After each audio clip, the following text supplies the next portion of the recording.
Price the Lord. എല്ലാ പ്രിയപ്പെട്ടവർക്കും ആശ്വാസനാദമെന്ന ആത്മിക ശുശ്രൂഷയിലേക്ക് കർത്താവും രക്ഷിതാവുമായ യേശു ക്രിസ്തുവിൻ്റെ നാമത്തിൽ സ്നേഹത്തെയും വന്ദനത്തെയും അറിയിച്ചു കൊള്ളുകയാണ്. ദൈവം നിങ്ങളെ ഏവരെയും ധാരാളമായി കൃപ നൽകി ആദരിക്കുമാറാകട്ടെ. ഇന്ന് തിരുവചനത്തിൽ നിന്ന് നിങ്ങളുടെ ശ്രദ്ധയിലേക്ക് കൊണ്ടുവരുവാൻ ദൈവവചനത്തിൽ നിന്ന് ഒരു വാക്യം വായിപ്പാനായിട്ട് താല്പര്യപ്പെടുകയാണ്.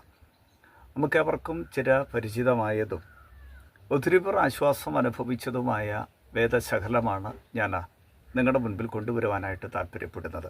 അതിനാധാരമായിട്ട് വായിപ്പാൻ ആഗ്രഹിക്കുന്ന ദൈവവചന ഭാഗം സങ്കീർത്തനങ്ങളിൽ നിന്നുമാണ്.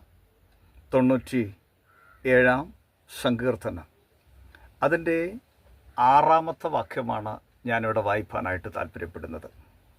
അതിങ്ങനെയാണ്: ആകാശം അവൻ്റെ നീതിയെ പ്രസിദ്ധമാക്കുന്നു, സകല ജാതികളും അവൻ്റെ മഹത്വത്തെ കാണുന്നു. സകല ജാതികളും കാണുന്ന മഹത്വം എന്നുള്ളതാണ് നമ്മുടെ പ്രധാന ചിന്താ വിഷയമായിട്ട് നിങ്ങളുടെ അടുക്കൽ കൊണ്ടുവരുവാനായിട്ട് ഞാൻ ആഗ്രഹിക്കുന്നത്. മഹത്വം എന്ന് പറഞ്ഞാൽ അവിടെ എഴുതിയിരിക്കുന്ന മഹത്വത്തിന് നമ്മൾ പഠന സൗകര്യാർത്ഥത്തിന് അതിൻ്റെ പുറകിലേക്കൊന്ന് പോയാൽ എപ്പോഴും എഴുതപ്പെട്ട ഭാഷ ഒന്ന് പരിശോധിക്കുന്നത് നല്ലതാണ് എന്ന് എനിക്കൊരു തോന്നലുള്ളത് കൊണ്ട് അവിടെ കൊടുത്തിരിക്കുന്ന പദം വാസ്തവത്തിൽ ശുദ്ധമായ ഇവ്രിത്തിൽ അഥവാ എബ്രായ ഭാഷയിൽ കാബോദ് എന്നൊരു പദമാണ് അവിടെ കൊടുത്തിരിക്കുന്നത്. കാബോദ്. മഹത്വത്തിന് വേറെയും ഒരുപാട് പദങ്ങൾ എബ്രായ ബൈബിളിൽ ഉപയോഗിച്ചിട്ടുള്ളതായിട്ട് നമുക്കറിയാം. എന്നാൽ ഇവിടെ കൊടുത്തിരിക്കുന്ന കാബോദ് എന്ന ഒറ്റ വാക്കിന് തന്നെ പല അർത്ഥങ്ങൾ നമുക്ക് ദൈവവചനം പരിശോധിക്കുമ്പോൾ കണ്ടെത്താൻ കഴിയുന്നുണ്ട്. ഒന്നാമത്തെ ഒരു അർത്ഥമാണ്, ഇംഗ്ലീഷിൽ അതിൻ്റെ ഒരു അർത്ഥമാണ് എബണ്ടൻസ്. എബണ്ടൻസ് എന്ന് പറഞ്ഞാൽ സമൃദ്ധി എന്നാണ് അതിൻ്റെ ഒരർത്ഥം. രണ്ടാമത്തെ അർത്ഥമാണ് റിച്ചസ് എന്ന് പറഞ്ഞാൽ സമ്പത്ത് എന്നാണ് അടുത്ത അർത്ഥം. മൂന്നാമത്തെ അർത്ഥം ഹോണർ അഥവാ ബഹുമാനം എന്നാണ് മൂന്നാമത്തെ അർത്ഥം. നാലാമത്തേത് സ്പ്ലെൻഡർ എന്നാണ്. സ്പ്ലെൻഡർ എന്ന് പറഞ്ഞാൽ തേജസ് എന്നാണ് അതിൻ്റെ അർത്ഥം. ഇനി അഞ്ചാമത്തേതാണ് മഹത്വം എന്നർത്ഥം വരുന്ന മറ്റൊരു ഇംഗ്ലീഷ് പദം, അത് ഗ്ലോറി എന്നാണ്. ആറാമത്തേത് ഡിഗ്നിറ്റി അഥവാ മലയാളത്തിൽ അന്തസ് എന്നർത്ഥം വരുന്നൊരു പദമാണ്. ഏഴാമത്തേത് റെപ്യൂട്ടേഷൻ അഥവാ പ്രശസ്തി എന്നൊരു പദമാണ് അടുത്തത്. എട്ടാമത്തേത് റവറൻസ് ബഹുമാനം എന്നിങ്ങനെ. ഇവിടെ നാം പരിശോധിച്ചതിൽ കാബോദ് എന്ന ഒറ്റ വാക്കിൻ്റെ ഇംഗ്ലീഷ് അർത്ഥങ്ങളാണ് നമുക്ക് പരിശോധനയിൽ ഇവിടെ മനസ്സിലായത്. ഇതിൽ അനേക വാക്കുകൾ ചിന്തിക്കാതെ ഒറ്റ പദം ഗ്ലോറി എന്ന പദം നിങ്ങളുടെ അടുക്കൽ കൊണ്ടുവരുവാനാണ് ഞാൻ താല്പര്യപ്പെടുന്നത്. Price the Lord. വായിച്ച വാക്യം ഒരിക്കൽ കൂടെ നിങ്ങളുടെ ശ്രദ്ധയിലേക്ക് കൊണ്ടുവരുന്നു. ആകാശം അവിടുത്തെ നീതിയെ പ്രസിദ്ധമാക്കുന്നു, സകല ജാതികളും അവിടുത്തെ മഹത്വത്തെ കാണുന്നു. മഹത്വം എന്നുള്ളതാണ് നമ്മുടെ ചിന്താ വിഷയം. നമ്മൾ ചിന്തിക്കുന്നത് പോലെ ഇതൊരു ചെറിയ കാര്യമാണോ മഹത്വം എന്ന് പറഞ്ഞാൽ? അല്ല. പിന്നെ എന്താണ് വാസ്തവത്തിൽ അതിൽ നിന്ന് നമുക്ക് പഠിക്കാനുള്ളത്, ചിന്തിക്കാനുള്ളത്, ധ്യാനിക്കാനുള്ളത്, മനസ്സിലാക്കാനുള്ളത്? യെശയ്യാ പ്രവാചകന്റെ പുസ്തകം 42 അധ്യായം അതിൻ്റെ 8 വാക്യത്തിൽ കർത്താവിൻ്റെ ദാസൻ ഇങ്ങനെ പറയുന്നു. യെശയ്യാ പ്രവാചകന്റെ വാക്കുകളാണത്. ഇങ്ങനെയാണത് കാണുന്നത്: ഞാൻ എൻ്റെ മഹത്വം മറ്റൊരുത്തനും വിട്ടുകൊടുക്കുകയില്ല. ആ ഭാഗം മാത്രമാണ് നമ്മൾ ചിന്തിക്കാനായിട്ട് താല്പര്യപ്പെടുന്നത്. യെശയ്യാ പ്രവചനം 42 അധ്യായത്തിൻ്റെ 8 വാക്യമാണ് ഞാൻ നിങ്ങളുടെ മുൻപിൽ കൊണ്ടുവരുന്നത്. ഞാൻ യഹോവ, അത് തന്നെ എൻ്റെ നാമം. ഞാൻ എൻ്റെ മഹത്വം മറ്റൊരുത്തനും എൻ്റെ സ്തുതി വിഗ്രഹങ്ങൾക്കും വിട്ടുകൊടുക്കുകയില്ല. നമ്മുടെ ചിന്ത മഹത്വം എന്നുള്ളതാണ്. അവിടെ യഹോവയായ ദൈവം പറയുന്നു, ഞാൻ എൻ്റെ മഹത്വം മറ്റൊരുത്തനും വിട്ടുകൊടുക്കുകയില്ലെന്ന്. മഹത്വം വിട്ടുകൊടുക്കുകയില്ല. അപ്പം മഹത്വം ഒരിക്കലും ദൈവം വിട്ടുകൊടുക്കാനായിട്ട് ആഗ്രഹിക്കുന്നില്ല. പ്രവാചകൻ പറയുന്നു മഹത്വം വിട്ടുകൊടുക്കുകയല്ലെന്ന്. സ്തോത്രം. എന്താ പറഞ്ഞേ? പഴയ നിയമത്തിലെ ശക്തനായ പ്രവാചകൻ. അദ്ദേഹം ആത്മനിറവിൽ പറയുകയാണ്, ഞാൻ എൻ്റെ മഹത്വം മറ്റൊരുത്തനും വിട്ടുകൊടുക്കരുത്. സ്തോത്രം. കാരണം അവിടെ നമ്മൾ ചിന്തിക്കുമ്പോൾ അത് ആരാധനയോടുള്ള ബന്ധത്തിലല്ലേ? സ്തോത്രം. ശരിയാണ്. പക്ഷേ ഇപ്പുറത്ത് നിങ്ങൾ നോക്കിക്കേ, പഴയ നിയമത്തിൽ അങ്ങനെയാണ് ആ പദം കാണുന്നതെങ്കിൽ പുതിയ നിയമത്തിൽ കർത്താവിന്റെ ദാസനായ അപ്പോസ്തലനായ പൗലോസ് തെസ്സലോനിക്കർക്ക് എഴുതിയ 2-ാമത്തെ ലേഖനം 2-ാമത്തെ അധ്യായം അതിൻ്റെ 14-ാമത്തെ വാക്യത്തിൽ അദ്ദേഹം പറയുകയാണ്, നമ്മുടെ കർത്താവായ യേശു ക്രിസ്തുവിൻ്റെ മഹത്വം പ്രാപിപ്പാനല്ലോ ഞങ്ങളുടെ സുവിശേഷ ഘോഷണത്താൽ നിങ്ങളെ രക്ഷയിലേക്ക് വിളിച്ചത്. Price the Lord. എന്താണ്? നമ്മുടെ കർത്താവായ യേശു ക്രിസ്തുവിൻ്റെ മഹത്വം പ്രാപിപ്പാനല്ലോ ഞങ്ങളുടെ സുവിശേഷ ഘോഷണത്താൽ നിങ്ങളെ രക്ഷയ്ക്ക് വിളിച്ചത്. സ്തോത്രം. അപ്പം അവിടെ പറഞ്ഞു പഴയ നിയമത്തിൽ മഹത്വം കൊടുക്കുക അല്ലെന്ന്. സ്തോത്രം. എന്നാൽ ഇവിടെ പറയുന്നു ആ മഹത്വം പ്രാപിപ്പാനാണ് ഞങ്ങളുടെ സുവിശേഷ ഘോഷണത്താൽ നിങ്ങളെ രക്ഷയിലേക്ക് വിളിച്ചത്. അപ്പോൾ ഞാൻ പറഞ്ഞു, പിന്നെയും ഇവിടുത്തെ ചിന്ത മഹത്വം എന്നുള്ളതാണ്. പഴയ നിയമത്തിൽ മഹത്വം ആർക്കും വിട്ടുകൊടുക്കാൻ ആഗ്രഹിക്കാത്ത ദൈവത്തെ വെളിപ്പെടുത്തുമ്പോൾ പുതിയ നിയമത്തിൽ കൃപയുടെ അനുഭവത്തിലേക്ക് വന്നപ്പോൾ തമ്പുരാൻ പറയുന്നു, തമ്പുരാൻ്റെ ദാസൻ പറയുന്നു, കർത്താവിൻ്റെ ദാസനായ അപ്പോസ്തലനായ പൗലോസ് പറയുന്നു, നമ്മുടെ കർത്താവായ യേശു ക്രിസ്തുവിൻ്റെ മഹത്വം പ്രാപിപ്പാനല്ലോ ഞങ്ങളുടെ സുവിശേഷ ഘോഷണത്താൽ നിങ്ങളെ രക്ഷയ്ക്ക് വിളിച്ചത്. അപ്പോൾ മഹത്വം പ്രാപിക്കാൻ നമ്മൾ എന്തൊക്കെ ചെയ്യണമെന്നുള്ളത് അവിടെ കാണുന്നുണ്ട്. അപ്പോസ്തലനായ പൗലോസ് പറയുന്നു, ഞങ്ങളുടെ സുവിശേഷ ഘോഷണത്താൽ നിങ്ങളെ വിളിച്ചു. എന്തിന്? രക്ഷയ്ക്ക്. അപ്പോൾ മഹത്വം പ്രാപിക്കുക എന്ന് പറഞ്ഞാൽ അതിൻ്റെ ഒരു അർത്ഥം അതിനടിയിൽ കാണുന്നു, രക്ഷയ്ക്ക് വിളിച്ചത്. സ്തോത്രം. എവിടേക്ക് വിളിച്ചത്? രക്ഷയ്ക്ക് വിളിച്ചത്.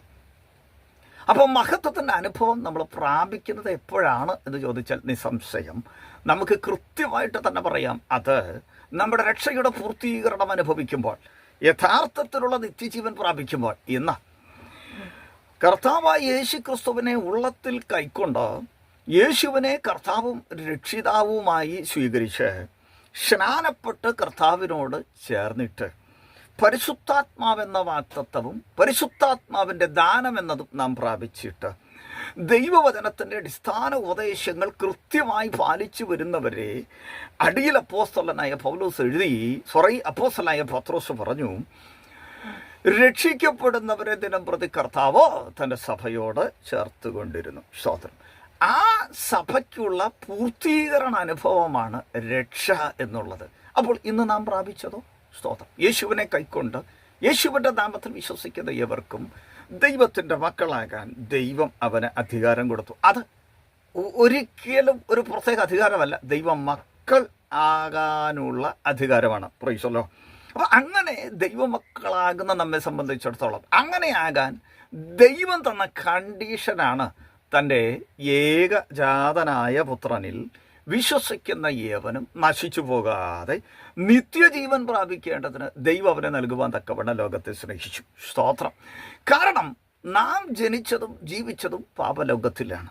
പാപം നിറഞ്ഞ, അഴുക്ക് പിടിച്ച, വഞ്ചന നിറഞ്ഞ ഈ ദുഷ്ടലോകത്തിൽ നാം ദൈവത്തിൻ്റെ വചനത്തിനും ദൈവത്തിനും വിരുദ്ധമായി ജീവിച്ചവരാണ്. പ്രകൃതിയാൽ കോപത്തിൻ്റെ മക്കളാണ്. എന്നാൽ കരുണാസമ്പന്നനായ ദൈവമോ നമ്മെ സ്നേഹിച്ച മഹാസ്നേഹം നിമിത്തം കൃപയാൽ രക്ഷിക്കപ്പെടുവാൻ യേശുവിനെ കർത്താവെന്ന് ഹൃദയം കൊണ്ട് വിശ്വസിച്ചിട്ട് വാക്കുകൊണ്ട് നീതിക്കായി ഏറ്റുപറഞ്ഞ് രക്ഷിക്കപ്പെടുവാൻ, അഥവാ ആത്മാവിൻ്റെ രക്ഷയിലേക്ക് പ്രവേശിപ്പാൻ കർത്താവ് നമുക്ക് കൃപ ചെയ്തു. അടുത്തത്, നാം ദൈവവചനത്തിൻ്റെ അനുസരണത്താൽ പാപത്തിൻ്റെ ശക്തിയെ ജയിച്ച് ദേഹിയുടെ രക്ഷയിലേക്ക് യാത്ര ചെയ്തുകൊണ്ടിരിക്കുകയാണ്. എന്നാൽ ഒരു ദിവസം നമ്മുടെ കർത്താവ് നമുക്ക് വേണ്ടി എവിടെ ആകാശത്തിൽ അയാറയിൽ പ്രത്യക്ഷപ്പെടുമ്പോൾ അന്ന് നാം അവരോടൊരുമിച്ച് കർത്താവിൻ്റെ എതിരേൽപ്പാൻ മേഘങ്ങളിൽ എടുക്കപ്പെടുമല്ലോ. അന്നാണ് നമ്മുടെ രക്ഷയുടെ പൂർത്തീകരണം സംഭവിക്കുന്നത്. അന്നാണ് നാം വാസ്തവത്തിൽ നിത്യജീവൻ പ്രാപിക്കുന്നത്. സോയ് അയോൻ എന്ന് പറയുന്ന ആ ഒരു അനുഭവത്തിൽ കടക്കുന്നത് അന്നാണ്. അതുവരേക്കും നാം ഇന്ന് പ്രാപിച്ച രക്ഷയിലൂടെ നാം പോകുന്ന നിത്യജീവൻ്റെ അനുഭവം യോഹന്നാൻ അപ്പോസ്തലൻ തൻ്റെ ലേഖനത്തിൽ വെളിപ്പെടുത്തുന്നു. അതാകുന്നു നിങ്ങൾക്ക് നൽകിയ വാഗ്ദത്തം. ആ വാഗ്ദത്തം നിത്യജീവൻ തന്നെ. Price the Lord. അപ്പോൾ നമ്മുടെ യാത്ര എവിടേക്ക് എന്ന് ചോദിച്ചാൽ ഇവിടെ നിന്ന് അങ്ങോട്ടേക്ക്, ആ ഒരു മഹത്വത്തിലേക്കാണ് ദൈവം നമ്മെ വിളിച്ചിരിക്കുന്നത്. പൗലോസ് അപ്പോസ്തലൻ നമ്മെക്കുറിച്ച് കൃത്യമായി പറഞ്ഞത് ഇങ്ങനെയാണ്, താൻ തന്നെ പറഞ്ഞത് ഇങ്ങനെയാണ്. എന്താണെന്ന് ചോദിച്ചാൽ ദൈവത്തിന് സ്തോത്രം, ക്രിസ്തുയേശുവിലുള്ള രക്ഷ നിത്യ തേജസ്സോടെ തൻ്റെ വ്രതന്മാർക്ക് ലഭിക്കേണ്ടതിന് ഞാൻ അവർക്കായി സകലവും സഹിക്കുന്നു. ഒരിക്കൽ കൂടെ ഞാനത് പറയുന്നു, ക്രിസ്തു യേശുവിലുള്ള രക്ഷ നിത്യ തേജസ്സോടെ തൻ്റെ വ്രതന്മാർക്ക് ലഭിക്കേണ്ടതിന് ഞാൻ അവർക്കായി സകലവും സഹിക്കുന്നു.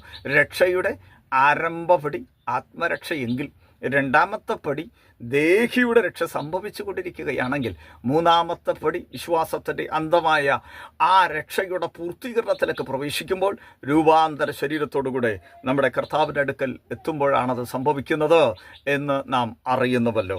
അങ്ങനെയാണെങ്കിൽ നമ്മെ ദൈവം വിളിച്ചതിൻ്റെ പുറകിലെ ഒരു ഉദ്ദേശം എന്ത് എന്ന് ചോദിച്ചാൽ അത് മഹത്വം പ്രാപിക്കുക എന്നുള്ളതാണ്. അപ്പോൾ പ്രിയമുള്ളവരെ, മഹത്വം പ്രാപിക്കുവാൻ നാം നമ്മുടെ കർത്താവുമായി താതാത്മ്യപ്പെടുവാൻ, ഒന്നുകൂടെ പറഞ്ഞാൽ കർത്താവ് വരുമ്പോൾ നാം നമ്മുടെ കർത്താവിനെ താനിരിക്കുന്നത് പോലെ കാണുന്നതാകൊണ്ട് ആ കർത്താവിനോട് സദൃശ്യന്മാരായി തീരുവാൻ ദൈവം ലോകത്തിന് നൽകിയ ഏകകാലിക പ്രസക്തിയുള്ളതും മനുകുലത്തിൻ്റെ രക്ഷയ്ക്ക് വേണ്ടിയുള്ളതും ഉദ്ധാരണത്തിന് വേണ്ടിയുള്ളതും ദൈവിക സംസർഗത്തിലേക്ക് നമ്മെ കൊണ്ടുവരുന്നതും സമാധാനം നൽകുന്നതുമായ ലോകത്തിലെ ഏക സന്ദേശമാണ് സുവിശേഷം എന്നുള്ളത്. Praise God. ആ സുവിശേഷം കൂടാതെ ഒരിക്കലും ഇത് സാധ്യമല്ല. സുവിശേഷം എന്ന് പറഞ്ഞാൽ നമ്മുടെ കർത്താവായിരിക്കുന്ന യേശു ക്രിസ്തുവിന് കൊടുക്കപ്പെട്ട മറ്റൊരു പേരാണത്. Praise God. കർത്താവിന് ഒത്തിരി പേരുണ്ടെന്ന് നമുക്കറിയാമല്ലോ. അതിൽ കൊടുക്കപ്പെട്ട ഒരു പേരാണ് സുവിശേഷം. സാധാരണഗതിയിൽ വേദപഠിതാക്കളായ നാം അതിനെ 4 തരംതിരിക്കാറുണ്ട്. 1 കൃപയുടെ സുവിശേഷം, 2 എൻ്റെ സുവിശേഷം, 3 രാജ്യത്തിൻ്റെ സുവിശേഷം, 4 നിത്യസുവിശേഷം. ഇതിൽ ആദ്യം പറഞ്ഞ 2 എൻ്റെ സുവിശേഷം എന്നതിനെയും കൃപയുടെ സുവിശേഷം എന്നതിനെയും അത് ഈ ഒരു കാലഘട്ടത്തിൽ ഈ സഭ നിലനിൽക്കുന്ന ഈ പ്രസാദകാലത്തിൽ നാം ഉപയോഗിക്കപ്പെടുകയും വരാനിരിക്കുന്ന യുഗത്തിലാണ് നിത്യസുവിശേഷം അഥവാ രാജ്യത്തിൻ്റെ സുവിശേഷം എന്നുമാണ് സാധാരണഗതിയിലൊക്കെ നാം പഠിപ്പിക്കാറും. എന്നാൽ ദൈവവചനം പരിശോധിക്കുമ്പോൾ ഇതെല്ലാം സുവിശേഷത്തിന് കൊടുത്ത പ്രയോഗങ്ങളാണ്. 25 പ്രയോഗങ്ങൾ സുവിശേഷത്തെ സംബന്ധിച്ചിട്ട് ദൈവവചനത്തിലുണ്ട് എന്ന് നാം മറന്നു പോകരുത്. അപ്പോൾ മനുഷ്യൻ്റെ രക്ഷയ്ക്ക് വേണ്ടി മഹത്വം പ്രാപിപ്പാൻ സ്വർഗത്തിലെ ദൈവം ലോകത്തിന് നൽകിയ ഉദാത്തമായ അനുഗ്രഹീതമായ സന്ദേശമാണ് സുവിശേഷം. സുവിശേഷത്തെ നാം എല്ലാം കൂടെ ഒരുമിച്ച് പറഞ്ഞാൽ അതിനകത്ത് 3 കാര്യങ്ങൾ ഉൾപ്പെടുന്നു. 1 യേശുവിൻ്റെ ജനനം, 2 യേശുവിൻ്റെ മരണം, 3 യേശുവിൻ്റെ ഉത്ഥാനം. ഇത് 3 ഉൾപ്പെടുന്നതാണ് സുവിശേഷം. യേശു ക്രിസ്തുവിൻ്റെ ജനനം, യേശു ക്രിസ്തുവിൻ്റെ മരണം, യേശു ക്രിസ്തുവിൻ്റെ ഉത്ഥാനം അഥവാ പുനരുത്ഥാനം. യേശു ജനിച്ചു. എപ്പോൾ ജനിച്ചു? ഇന്നേക്ക് ഒത്തിരി വർഷങ്ങൾക്ക് മുൻപ് ബത്ലഹേമിൽ യേശു ജനിച്ചു. എന്തിനാണ് യേശു ജനിച്ചത്? 2 കാര്യങ്ങൾ ഞാൻ പറയാം. 1, അവിടുന്ന് തൻ്റെ ജനത്തെ അവരുടെ പാപങ്ങളിൽ നിന്ന് രക്ഷിപ്പാനിരിക്കൊണ്ട് നീ അവന് യേശു എന്ന് പേരിടണം. അപ്പം നമ്മുടെ അകത്തൊരു ചിന്ത, അത് അന്ന് കാലത്ത് ജീവിച്ചിരുന്ന ഒരു ഗോത്രത്തിനു വേണ്ടി തമ്പുരാൻ നൽകിയൊരു സന്ദേശമല്ലേ? ശരിയാണ്. ആ കാലഘട്ടത്തിൽ ജീവിച്ചിരുന്ന യഹൂദ ഗോത്രത്തിന് മാത്രമല്ല തൻ്റെ ജനമായി ഇസ്രായേൽ എന്ന് പറയുന്ന ആ ഒരു സമൂഹത്തിന് വേണ്ടി നൽകിയ ഒരു സന്ദേശമാണ്. അങ്ങനെയാണെങ്കിൽ നിങ്ങൾ പറയുന്ന യേശു ക്രിസ്തു ഇസ്രായേലിൻ്റെ രക്ഷകനല്ലേ? ഓക്കെ, അതിലൊരിക്കലും ഞങ്ങൾ തെറ്റു പറയുന്നില്ല. ഇസ്രായേലിൻ്റെ രക്ഷകനാണ്. പക്ഷേ അപ്പുറത്ത് കർത്താവിൻ്റെ ദാസനായ യോഹന്നാൻ യേശുവിൻ്റെ മാറോട് ചാരിയിരുന്ന് ആലോചന പ്രാപിച്ച കർത്താവിൻ്റെ ദാസനായ യോഹന്നാൻ പറയുന്നു, കർത്താവിനെ അഥവാ പിതാവ് പുത്രനെ ലോകരക്ഷിതമായി അയച്ചു എന്ന് ഞങ്ങൾ അറിയുന്നു. എന്ന് പറഞ്ഞാൽ യേശു ക്രിസ്തു ഒരു വിഭാഗത്തിൻ്റെ അഥവാ ഇസ്രായേലിൻ്റെ മാത്രം രക്ഷകനല്ല, മുഴുവൻ ലോകത്തിൻ്റെ രക്ഷകനാണ്.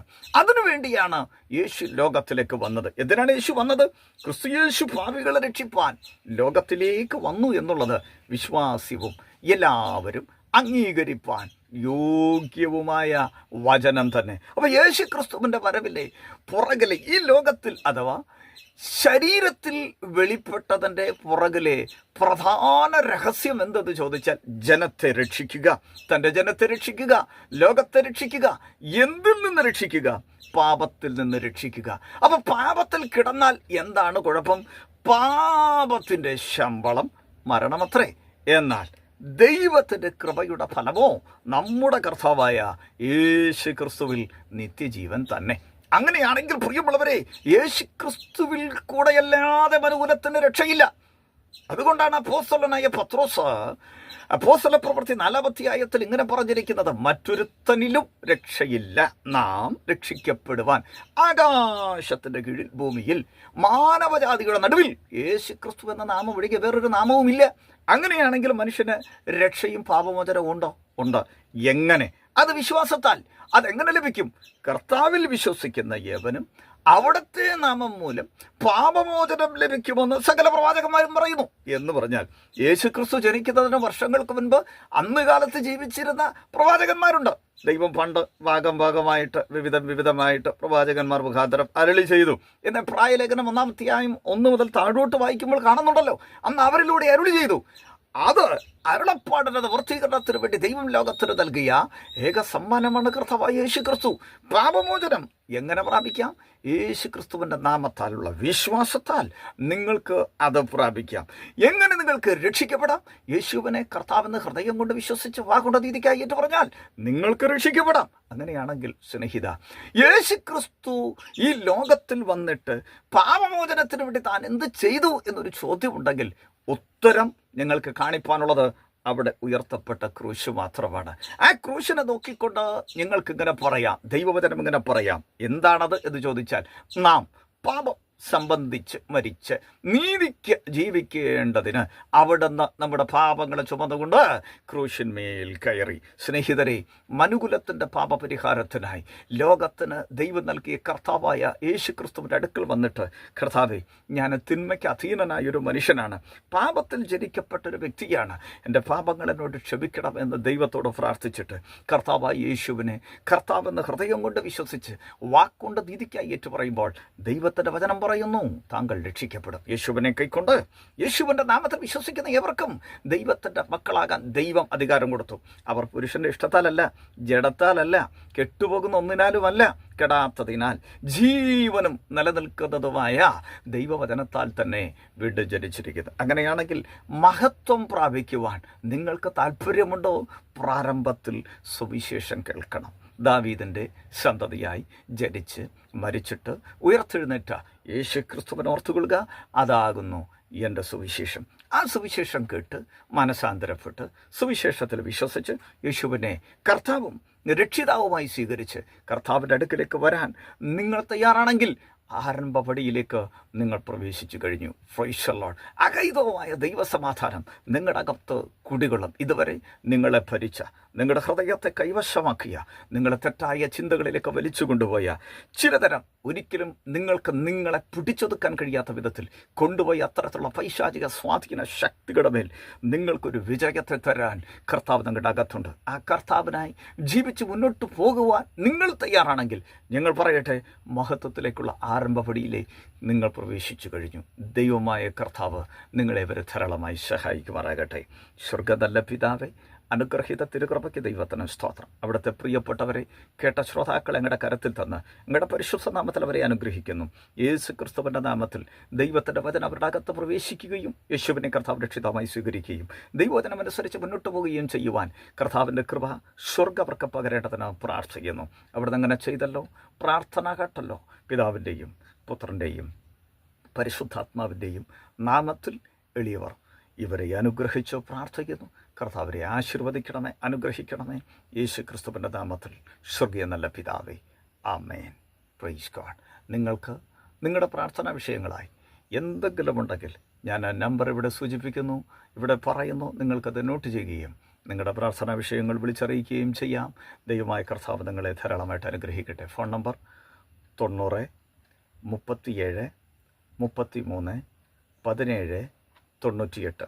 90 37 33 17 98. 9037 91798. Okay, thank you. God bless you all. Praise Allah.